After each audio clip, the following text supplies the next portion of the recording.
O'zbekiston Respublikasi Mehnat kodeksining 124-moddasida ishga qabul qilish chog'ida talab etiladigan hujjatlar ko'rsatib o'tilgan bo'lib, ularga quyidagilar kiradi. Pasportini yoki uning o'rnini bosuvchi hujjatni yoxud identifikatsiyalovchi ID kartani.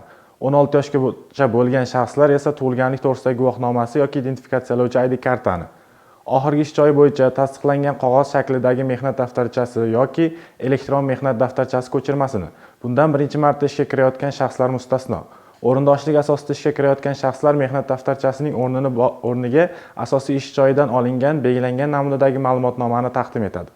Harbiy xizmatga majburlar va chaqiriluvchilar uchun tegishli harbiy guvohnoma yoki harbiy hisobda turganlik haqidagi guvohnomani, oliy yoki o'rta maxsus kasb-hunar ta'lim tashkilotini tamomlaganligi to'g'risidagi diplomini, soliq to'lovchining identifikatsiya raqamini, jismoniy shaxslarning shaxsiy identifikatsiya raqamini, agar u majbur bo'lgan holatda, jamg'arib boriladigan pensiya daftarchasi, bundan birinchi marta ishga kirayotgan shaxslar mustasno.